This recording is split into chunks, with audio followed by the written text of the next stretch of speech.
गिबियाव आङो Btr सरकारखौ हाजासे हामबाय होननानै बुङो।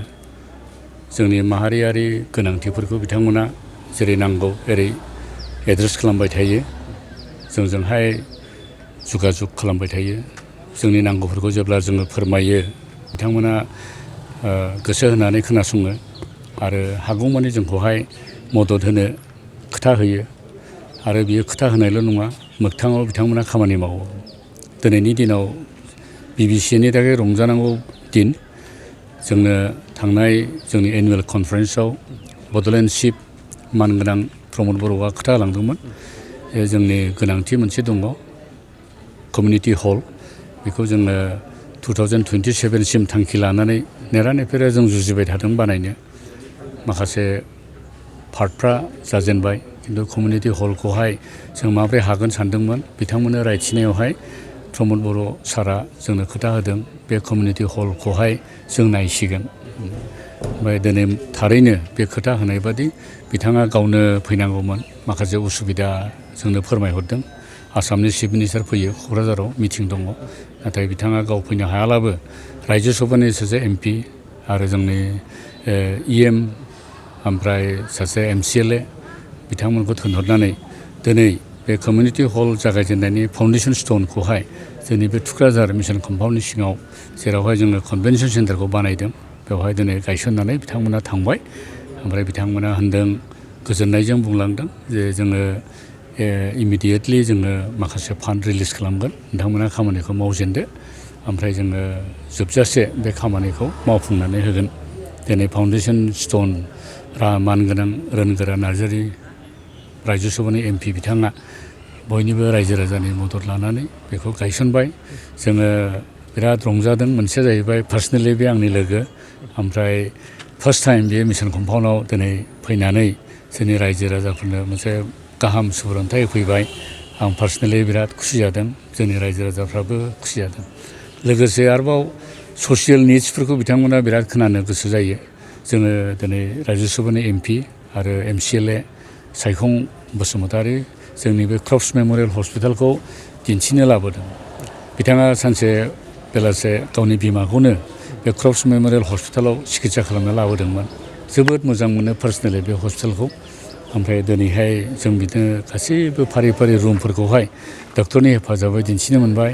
बिथाङा बिराद एप्रिसियेट खालामदों। जोंनि बे ओनसोलाव थानाय हाजार हाजार मानसि जायफ्रा जुगाजुग जान बाहननि थाखाय खस्थ' मोननानै दंमोन, बे मानसिफोरखौहाय जोङो खम खरसाव बेबादि मेडिकेल सिकित्सा होदों, बेखौ मिथिजोबनानै जोबोद खुसि जादों। आरो बिथाङा गोसो गोथारै बुंलांदों, आङो माबाफोर हेफाजाब होनो हाथावथाव आंनि गेजेराव आं मोनोब्ला डेफिनेटलि आं सानसे बेलासे आंबो हेल्प होनो जुजिगोन बे हस्पिटालखौ। जों बिराद गोजोननाय मोनबाय। जों बिथांमोनखौ साबायखर होयो आरो बिथांमोनखौ खावलायदों जों, नोंथांमोना जोंनि मिसनावहाय सम मोनब्ला नोंथांमोना फै। गोबां कमिउनिटिसफ्रा नोंथांमोनजों नुजानो लुबैयो आरो नोंथांमोननि खोथाफोरखौ खोनाब्ला बिसोरो गोजोननाय मोनो। बे बाथ्राफोरखौ जोङो फोरमायहरबाय। आं बिथांमोनखौ दिनैनि बे प्रग्रामफोरनि थाखाय हाजासे हामबाय होनो। गाबोननि थाखाय एसे बुंथिबावनाय, गाबोनहाय आरोबाव जोंहा मोनसे अपेन मोनसे स्टेज दङ, जेरावहाय जोङो 30 to 35,000 मानसि जोंना एनुवेल कनफारेन्सआव गेदारिं जायो। बेवहाय जोंनो मोनसे पेन्डेल एसे नांगौमोन, गोनांथि दंमोन। बेखौबो Btr सरकारा एप्रुभ खालामबाय। गाबोन बेनिबो अन्थाइ खाम्फा जों गायसनगोन आरो गाबोनहाय सावरायग्रा बिथांनि दैदेननायाव डिपुटि चिफआ बिथांमोनखौ थिनहरबाय। गाबोन बे अन्थाइ गायसननाया गाबोन 2:30 बाजियाव आरोबाव बे थुक्राझारावहाय जागोन। दा बेवहायबो जोङो गेदेमा बिथांमोनखौ, Btrनि गेदेमा बिथांमोनखौ जों लोगो मोनगोन। जोङो बिथांमोनजों आरोबाव जोङो रायज्लायबावगोन। आं बर' बाप्टिस्ट चार्च एस'सियेसननि जानानै दुलाराय जोंहा 266 चार्चेसफोर दङ। बयबो रायजो राजानि जानानै बिथांमोनखौ दिनै नोंथांमोननि बे सोलोनि गेजेरजों आं आंनि गोसो सिंनि साबायखर बावनायखौ फोरमायहरनाय जाबाय। गोजोन्थों। जोंनि Bbca बर' बाप्टिस्ट चार्च एस'सियेसना थांनाय 1927आव गायसनजादोंमोन। दिनैनिफ्राय लानानै अलमस्ट 100 इयार्स जानोसै। 27आव 100 इयार्स जागोन। ओमफ्राय बेखौ गायसननायनि एसे उनावनो जोंनावहाय रेकर्ड दङ। बेवहाय जोङो सोलोंथाइ आयदायाव स्कुल खालामनानै बे ओनसोलावहाय स्कुल गंसेबो गैयामोन। हाग्राबारियावहाय स्टार्ट खालामनाय जोंनि मिसननिफ्राय जागायजेननानै स्कुल बानायजेनदों। ओमफ्राय बे स्कुला फैयै फैयै एम इ स्कुल जेब्ला बानायो बेवहाय रुपनाथ मन्त्रि बैदिननि मन्थ्रिया अपेनिं खालामफैदों। ओमफ्राय फैयै फैयै बेखौ गभर्नमेन्ट अफ आसामा प्रभिन्सियेलाइज खालामदों। बे स्कुल आरो बे स्कुलनो जों होनाय मिसननि गासैबो हा जोङो गभर्नमेन्टनो हगारनानै होदों। बे स्कुल मोनसे सोलोंथाइ आयदायाव जाहैबाय। ओमफ्राय जोंनि बे स्कुलावहाय हस्टेल्स दङमोन। ओमफ्राय बे हस्टेलाव बे स्कुलाव बे ओनसोलनि ओरै गसाइगावनिफ्राय लानानै ओरै गोदोनि कामरुप दा बाक्सा बेनि ओरै धुब्रिथिंनि फ्राय फैनाय स्टुडेन्टसफ्रा बेवहाय फरायफैयोमोन। खारन बे ओनसोलाव मोजां स्कुल बेबायदि गैयामोन बे समावहाय। बेबादि सोलोंथाइ आयदायाव गोदोनिफ्रायनो बे मिसना बिराद गोसो होनानै खामानि मावबोदों। सोलोंथाइ आयदानि जाबाय गभर्नमेन्टनो होखांनायनि उनाव जों सानबावबाय मा जोंनि मिसनावनो आरोबाव मोनसे स्कुल थाबावनांगौ होननानै जों इंलिस मिडियाम स्कुल खालामबावबाय। इंलिस मिडियामा जोंना 11-12सिम दङ।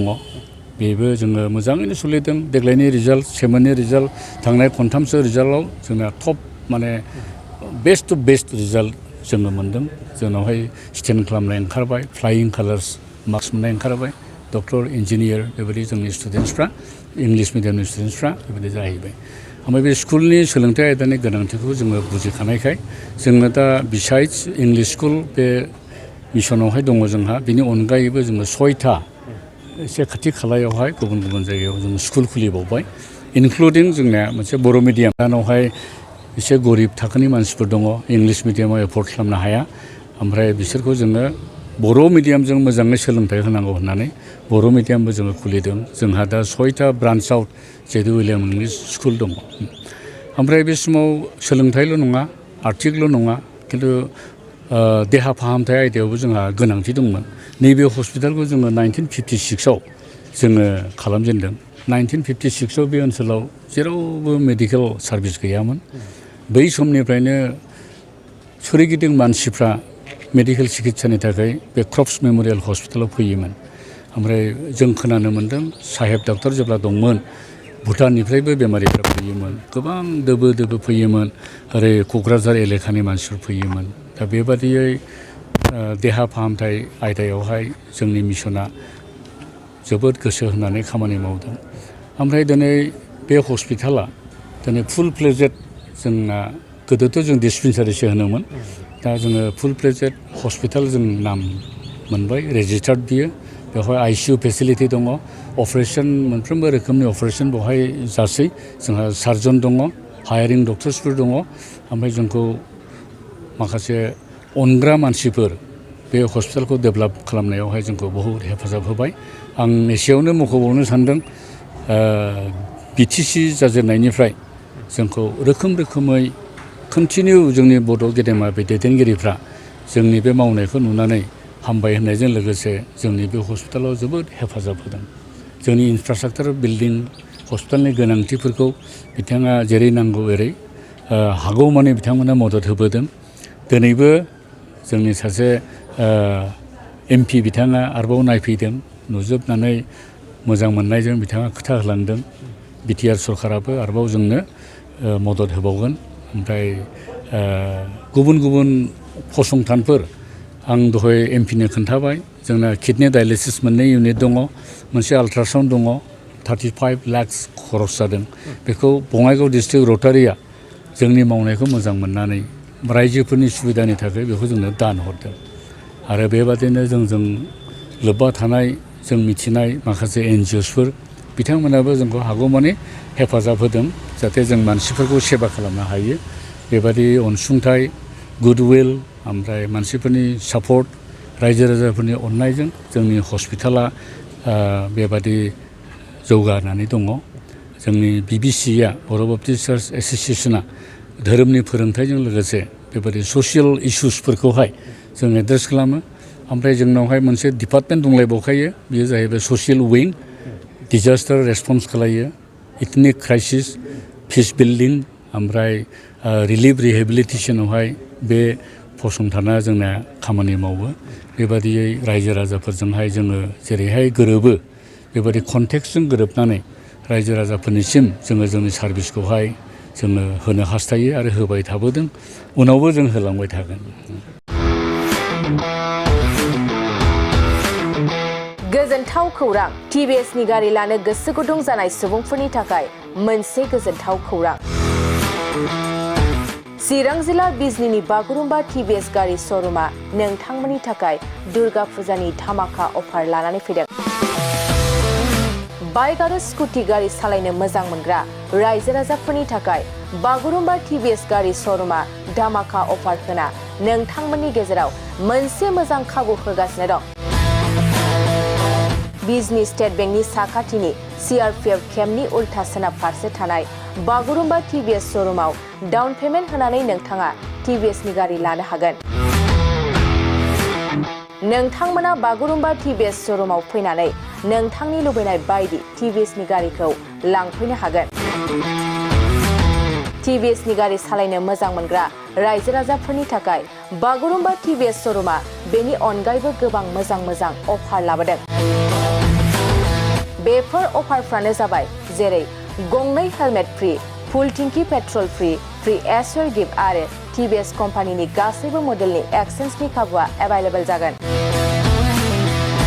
आरोबाव गुबुन मोनसे मोजां खाबुआ जादों फाइनान्स लागिरिफ्रा डाउन पेमेन्ट होनानै खम बेसेनाव टिभिएस कम्पानिनि गारिखौ लानो हागोन। लोगोसे आबुङै मिन्थिनो आरो बुकिं खालामनो थाखाय 7002132259 एबा 8638131734 जानबुं नाम्बाराव कल खालामना खौरां लानो हागोन।